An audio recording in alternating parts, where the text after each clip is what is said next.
I onda smo se mi odredili ko hoće dobrovoljno da ide ući u Slano, da idemo, da se dogovorimo, da uđemo u Slano prije nego što uđe jugoslavenska vojska i četnici. I nas 13 se odabralo, uzeli smo oružje i krenuli smo da idemo prema Slanome.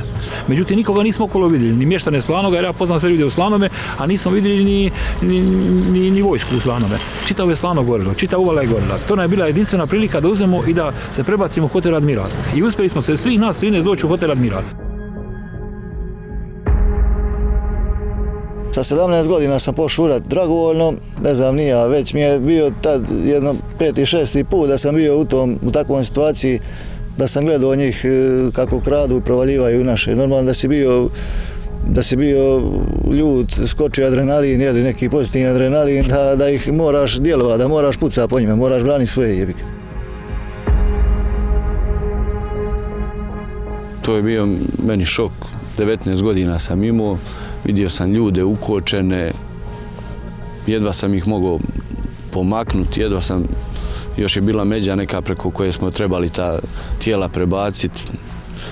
Nije tu smjelo biti ni galame, ni ničega, to je trebalo, osjetljivo je bilo da se opet ne ponovi. Spustio sam njega da srušim, moja puška pala je meni s ramena, srušio sam čovjeka tog na asfalt i pošto sam imao pištolj, zapasan, izvadio sam pištolj i stavio sam mu, ali nije bio metak u cijevi, nije bio ni repetiran pištolj, ležao sam na njemu i držao sam mu pištolj na stepočici i pričam s njim, to traje jedno svoje 25-30 sekundi. Ja govorim, vidiš da te mogu ubiti, ali mi ne ubijamo i mi nismo ustaše. Tada je bio problem da je trebalo da sazri u glavama ljudi, da se Metković ne brani u Metkoviću, da se Ploče ne brane u Pločama ili na Vukovom Klancu, nego da se brane što dalje, da se brane na Slanom, na Čepkućima i daj Bože da je to bilo još gore dalje.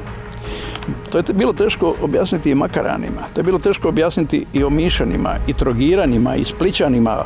Ja sam imao prilike slušati što ćemo mi ovdje, što se oni sami ne brane, znate. Imali smo neobučene, neuvježbane ljude, ali je bilo to doista jedno krasno, veličanstveno vrijeme ponosa u kome su ti ljudi izišli iz svojih kuća, njiva, ostavili obitelji i krenuli braniti svoju državu, braniti i stvarati.